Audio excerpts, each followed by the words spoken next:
Bonjour, cette capsule vidéo couvre la notion de dérivabilité. Nous verrons qu'il était possible d'établir des parallèles entre l'étude de la dérivabilité d'une fonction en un point et l'étude de la continuité d'une fonction en un point, étude que nous avons appris à réaliser il y a quelques semaines. Commençons avec un petit rappel de ce qu'est une fonction dérivable. Donc, une fonction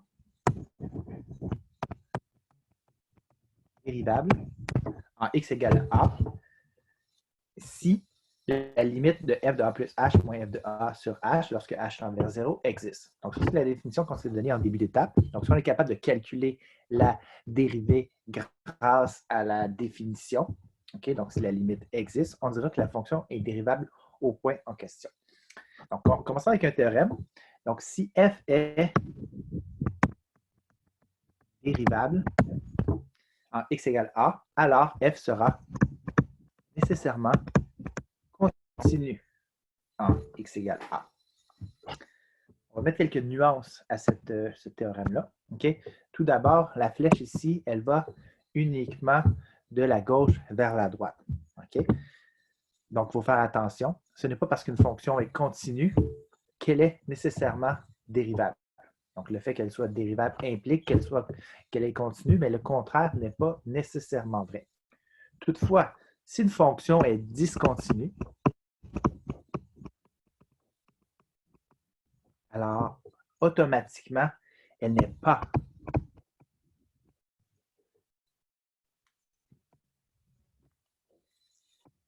dérivable en x égale a. Pour illustrer les différents éléments que je viens de présenter, le mieux, c'est de faire un petit arbre de possibilités. Alors, allons-y avec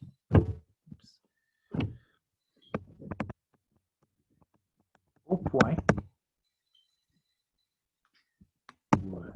Allons-y avec en x égale a, une fonction peut être soit continue ou discontinue. Alors, pour le savoir, il suffit de faire l'étude de la continuité qu'on a appris il y a quelques semaines.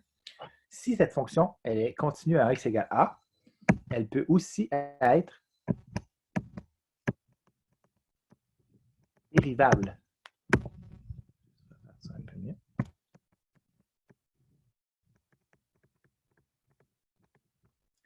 Mais toutefois, elle peut aussi être non dérivable. Donc, elle peut être continue et dérivable, mais elle peut être continue, mais non dérivable. Tandis que si elle est discontinue, il y a une flèche ici, automatiquement, alors, elle est non.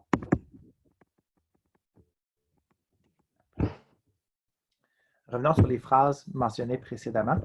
Le théorème dit que si la fonction est dérivable, ça veut dire qu'elle est continue. Donc ça, c'est comme de dire pour qu'elle soit dérivable, il faut nécessairement qu'au préalable, elle ait été continue. Toutefois, si une fonction est discontinue, attention, une fonction continue n'est pas nécessairement dérivable, donc ça on le voit lorsqu'on regarde le chemin qui est ici, une continue peut être dérivable ou non. Toutefois, à partir du moment où c'est discontinu, automatiquement, c'est non dérivable. Donc, dès qu'on a une discontinuité, impossible de calculer la dérivée de la fonction. C'est ce que ça dit. Quelques exemples de fonctions qui ne sont pas dérivables ici en x égale a. Les deux premiers exemples ne le sont pas. Donc, ici en x égale a, on va clarifier les choses. Le point A ici, ça va être le point qui est ici. Le point où, graphiquement, on voit qu'il y a une discontinuité. Alors, je vais expliquer pourquoi. Puisque f est discontinu en x égale a, alors f n'est pas dérivable en x égale a. Donc, faites attention ici. OK? Dès que vous voyez une discontinuité, automatiquement, la notion de dérivée, on l'oublie. Bon, il existe des situations où la fonction est continue, c'est le cas ici, OK? Mais que la fonction n'est pas dérivable. Donc, la valeur de a ici, qui nous intéresse, c'est là où il y a un genre de pic dans la fonction. Ce pic-là, on appelle ça en fait un point anguleux. C'est un point anguleux parce que à ce point-là, ici, il y a un changement de direction. Je vous rappelle que la définition de la dérivée, l'interprétation graphique, c'est la pente de la tangente. Okay? Alors, si on voulait tracer la pente de la tangente, il y aurait deux façons de s'approcher du point A par la gauche. Okay? Donc, en prenant deux points collés l'un sur l'autre à gauche de A, ou par la droite, mais en prenant deux points collés sur l'autre à droite de A. Et si on fait ça, donc si on prend des séquences qui se rapprochent de plus en plus de mon point A pour ne former qu'une tangente à un point, ce qu'on réalise, okay, c'est qu'on obtient en fait deux tangentes. Une tangente lorsqu'on approche par la gauche et une tangente lorsqu'on approche par la droite. Donc, on a deux pentes différentes. En gros, c'est comme si on faisait la limite à gauche et la limite à droite et qu'on avait deux résultats distincts. Et on sait que si on fait la limite à gauche, la limite à droite et que les deux résultats sont différents, ça signifie que la limite n'existe pas. Et donc, que c'est non dérivable dans le contexte où la limite calculée, c'est celle associée à la définition de la dérivée. Alors, si la fonction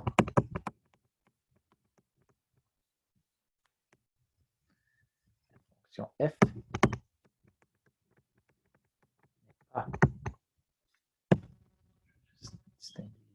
aussi dérivable en x égale a, car la dérivée à gauche est différente de la dérivée à droite. Donc ça, c'est deux nouveaux concepts.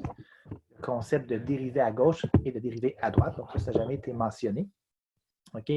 Donc ça, c'est si on fait la limite de f de a plus h moins f de a sur h. OK? Mais c'est lorsque h tend vers 0 plus ou vers 0 moins.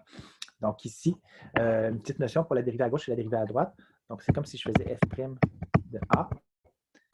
Et f' de a était différent. Pour les distinguer, je vais mettre un petit moins ici. C'est la notation qu'on utilise dans votre manuel. Donc un petit moins pour la dérivée à gauche et un petit plus pour la dérivée à droite. On verra un peu plus clairement dans un exemple tout à l'heure ce que ça implique au niveau de la limite. Deux autres situations où la fonction n'est pas dérivable. Donc ici, on a à nouveau un point anguleux, mais il y a une petite particularité ici, c'est que si on traçait la tangente à gauche et à droite, okay, on va le faire comme on l'a fait précédemment. Okay. Donc d'abord ici, la courbe monte, monte, monte, monte, jusqu'à atteindre une tangente qui est en fait une droite verticale. Et de l'autre côté aussi, c'est la même chose. Okay. On a une droite verticale, donc on a deux tangentes qui sont verticales. C'est exactement la même chose qui... c'est sensiblement la même chose qui se produit ici. Okay? Sauf que la tangente ici, elle est unique. Okay? On a tout le temps une courbe qui est décroissante. Okay? Je vais peut-être la déplacer ici. Donc la valeur A est là. Okay? Je vais aller l'écrire aussi, la valeur de A en question.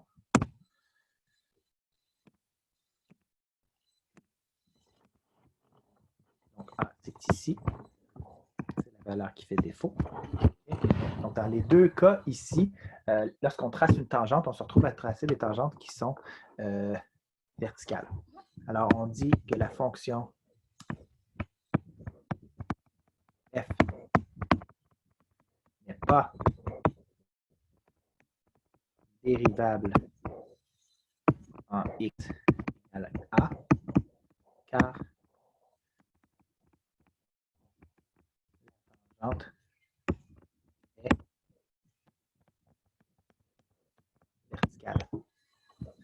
En fait, la dérivée, c'est la pente de la tangente. Et une droite qui est verticale n'a pas de pente. Okay? Si la pente était presque verticale, donc imaginez une droite qui est presque verticale, on a une pente qui est très, très, très élevée. Okay? Plus elle s'approche de la verticale, plus la valeur augmente et plus elle tend vers l'infini. En fait, si on va parler de, si on est en mode où on veut parler d'infiniment grand, d'infiniment petit, on peut parler d'une droite verticale qui a une pente qui tend vers l'infini. Autrement dit,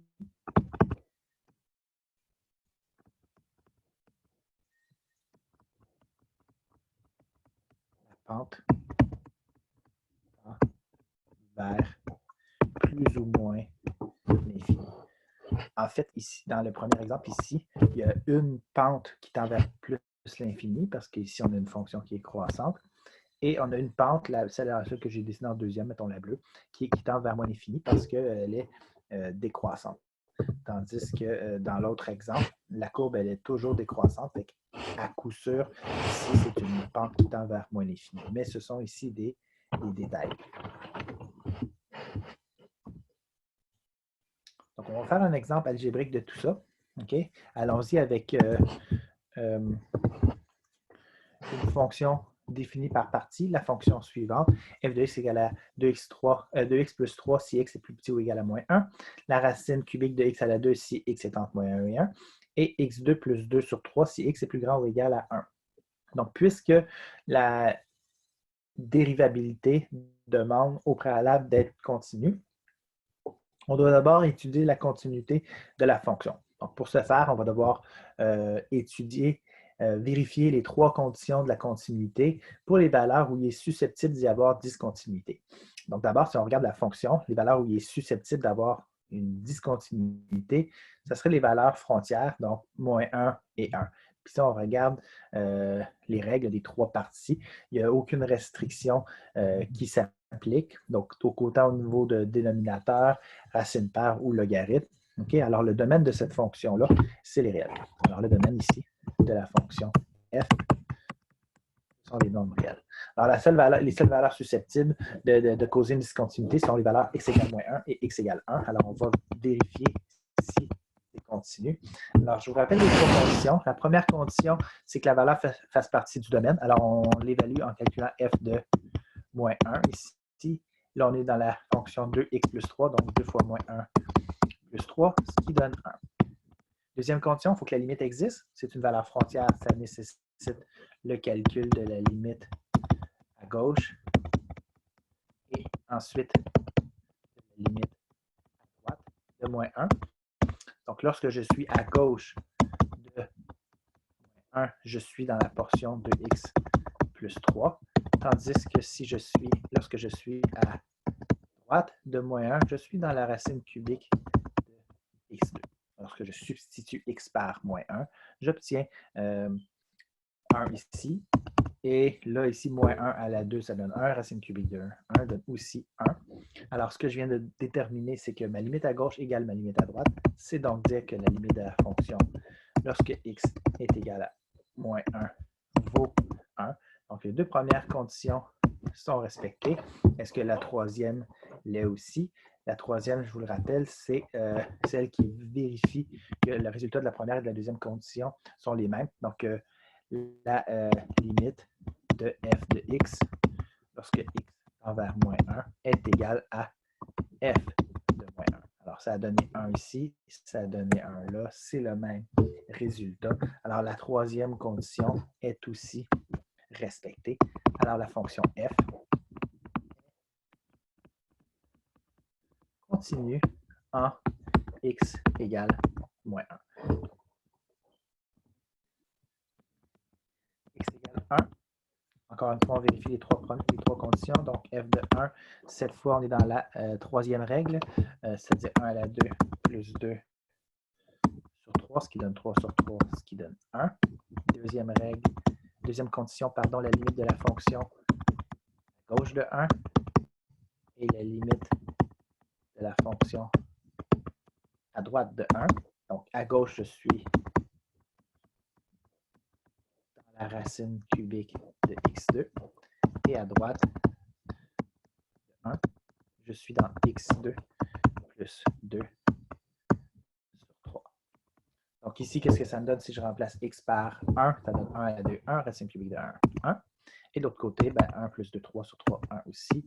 Alors, de manière similaire à ce qu'on avait en x égale moins 1. Donc, la limite, lorsque x tend vers 1, vaut aussi 1. Première condition respectée, deuxième condition respectée, qui plus est, la troisième condition l'est aussi, puisque partout, on obtient, donc la limite lorsque x tend vers 1, vaut f de 1, tout vaut 1, tout va bien. Alors, cette fonction-là est continue en x égale 1. Donc, on a affaire à une fonction qui est continue sur tout son domaine. OK? Là, maintenant, ce sur quoi on doit se questionner, c'est si cette fonction-là, elle est dérivable. Pour ce faire, donc, on va devoir étudier la dérivabilité aux valeurs frontières de la fonction, donc le moins 1 et 1. Et je vais aussi devoir dériver chacune des parties de la fonction. Alors, dérivons d'abord de x plus 3. Ça donne 2. Ensuite, x à la 2 tiers, c'est-à-dire la racine cubique de x à la 2. Ça me donne 2 tiers de x à la moins 1 tiers. Autrement écrit, 2 sur 3 racine cubique. Donc, je vais aller par étapes. Là. Je vais commencer par descendre la 1 tiers. X à la 1 tiers. Donc, 2 sur 3 fois la racine cubique de x. Dernier élément, donc x2 plus 3 sur 3. Ce qui est en passant la même chose que je vais dériver là. Okay. Je n'ai pas utilisé la règle du quotient. Mon dénominateur est une constante. Okay. C'est comme si j'avais x2 sur 3 plus 1 que je voulais dériver. Donc, en divisant par 3 les deux côtés. Donc, 1 tiers de x2. Le 1 tiers reste. Donc, 2x sur 3 plus la dérivée de 1, 0. Une fois que j'ai fait les dérivés, c'est important d'identifier le domaine de chacune de ces parties-là. Donc, le domaine de la première partie, ce sont les nombres réels, donc il n'y a pas de restriction au nombre 2. Le domaine de la deuxième partie, il n'y a pas non plus de la dernière partie, il n'y a pas non plus de restriction ici. Okay? Il n'y a pas de dénominateur qui est une variable. Cependant, si on regarde la deuxième partie, quelque chose qui s'est ajouté, qui n'était pas présent dans la fonction initiale, c'est qu'on a maintenant un x au dénominateur. Alors, le 0 est maintenant exclu du domaine de la dérivée.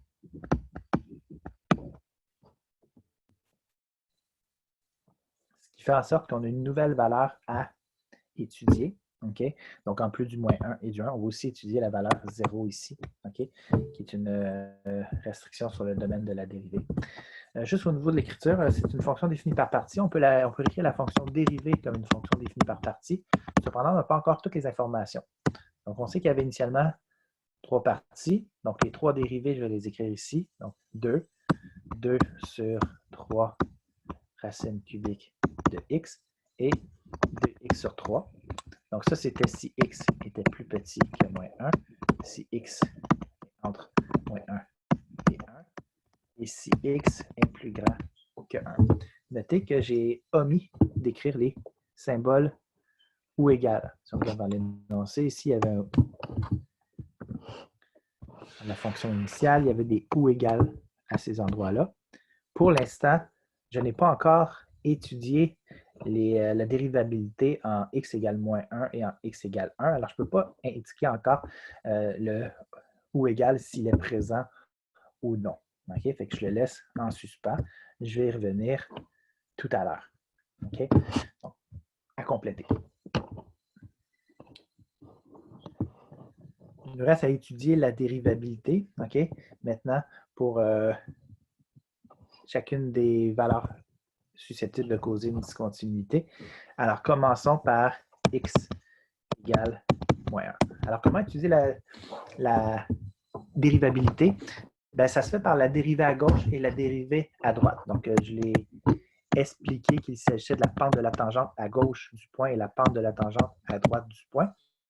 Donc, on va voir quelle écriture on va utiliser dans un contexte numérique. Donc, la dérivée à gauche, sa notation, je l'ai indiqué tout à l'heure, je la répète. Donc, c'est f' de moins 1 avec un petit moins ici. OK? Le petit moins,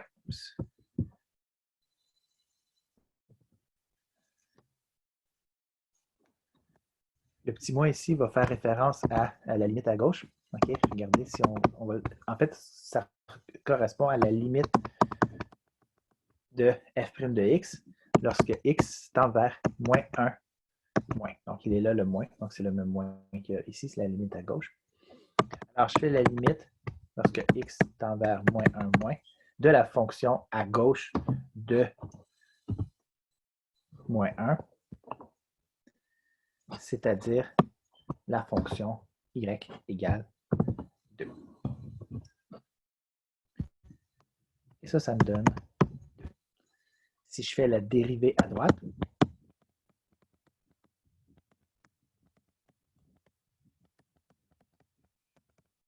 la notation est la suivante, f' de moins 1 plus, c'est la limite de f' de x lorsque x tend vers moins 1 plus. Donc, cette fois, on est dans la fonction du centre, okay, qui est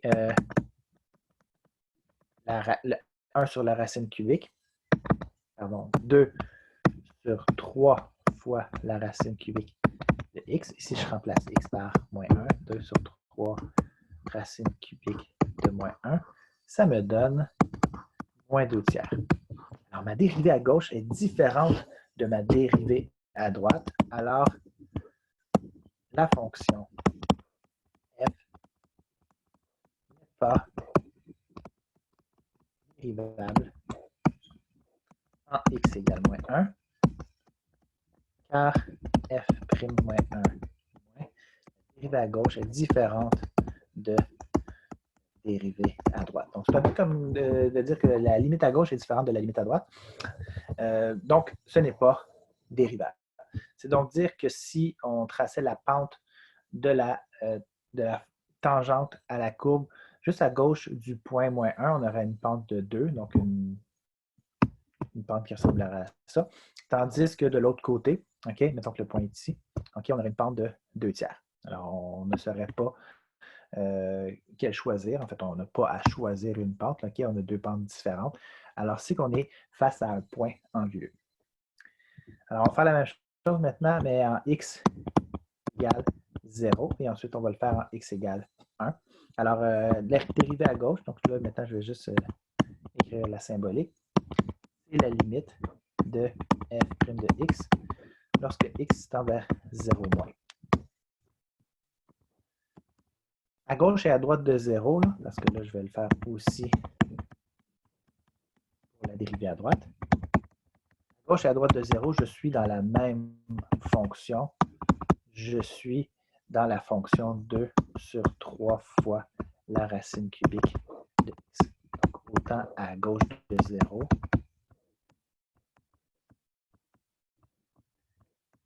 qu'à droite de 0, dans la fonction dérivée. Alors, je remplace. Et là, qu'est-ce que je réalise? Okay? Je réalise que ça me donne une forme 2 sur 0 moins.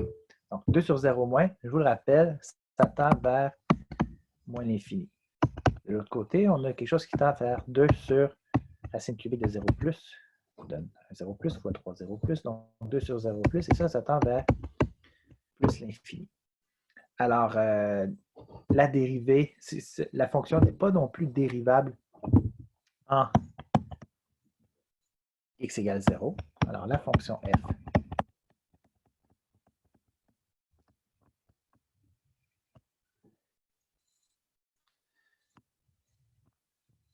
pas dérivable x égale 0.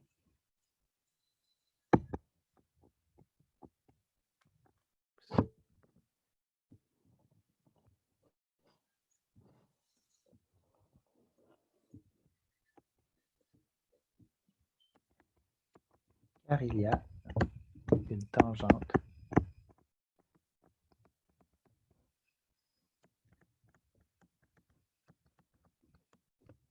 verticale. En passant, je vous rappelle que la fonction dérivée est aussi une fonction.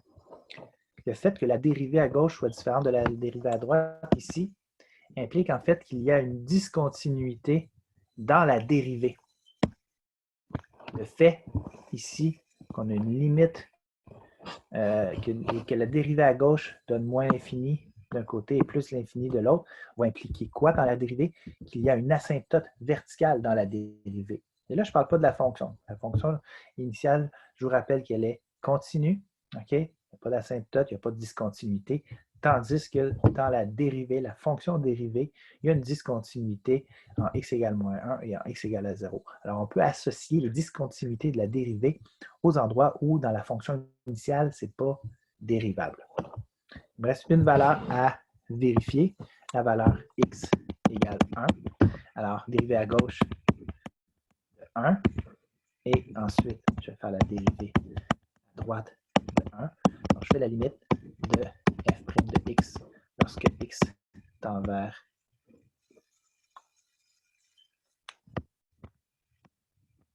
un moins. À un moins, je suis dans la fonction encore 2 sur 3 fois la racine cubique de x. Un moins. Et ça me donne 2 sur 3 fois la racine de 1, c'est-à-dire 2 tiers. 3 fois 1, 2 tiers. La limite lorsque x tend vers 1 plus de la dérivée. Là, je suis dans la fonction 2x sur 3. Et si je remplace x par 1, j'obtiens aussi 2 tiers. Alors là, comparativement à ce qui se passait en x égale 1, ma dérivée à gauche est égale à ma dérivée à droite. Alors, ma fonction, elle est dérivable. Alors, un peu plus de précision. Donc, la fonction f est dérivable x égale 1, car la dérivée à gauche est égale à ma dérivée à droite de 1. Alors, en bout de ligne, OK, la fonction f est dérivable. Donc, si on considère tout son domaine, donc la fonction était définie sur tous les réels, OK, mais il y a deux valeurs où ce n'est pas dérivable. Donc, si on veut étudier la dérivabilité sur tout son domaine, on dirait que la fonction est dérivable sur l'ensemble des nombres réels, sauf les deux valeurs qui ont posé problème, c'est-à-dire moins 1 et 0. Alors, en passant, je viens de montrer que j'ai prouvé juste précédemment que c'était dérivable en x égale 1. J'avais dit que j'allais revenir à ma fonction définie par partie, donc je ne vais pas oublier cette promesse. Alors, je vais juste rajouter le ou égal à l'endroit où finalement on peut calculer le point. Alors, ici, je peux rajouter un ou égal, donc 2x sur 3. La dérivée est égale à 2x sur 3 si x est plus grand ou égal à 1. En fait, on aurait pu aussi le mettre ici à la place, okay? Mais si on veut un peu respecter la fonction initiale, le ou égal était ici. Alors, on va faire la même chose. On n'en mettra pas à cet endroit-là. Ça serait de dire qu'on peut calculer f' de moins 1. Or, f' de moins 1 n'existe pas. Alors ça, cet élément-là, en fait, je peux le rajouter okay, au niveau de l'écriture. Je vais retourner à la page suivante. Okay. Autre chose que je peux dire, okay, la fonction n'est pas dérivable en x égale à moins 1. Alors, f' de moins 1 n'existe pas. Okay. Donc, on va revenir à cette notation-là beaucoup dans quelques cours. F' de moins 1 au même titre ici que f' de 0 n'existe pas. Puis, tant qu'à y être, si je vous pose la question que vous la dérivez en x égale 1, mais elle vaut 2 tiers parce que la dérivée à gauche et la dérivée à droite a donné 2 tiers. Donc, c'est intéressant de mentionner ces éléments-là en guise de conclusion. Alors, c'est ce qui conclut la capsule vidéo sur la notion de dérivabilité.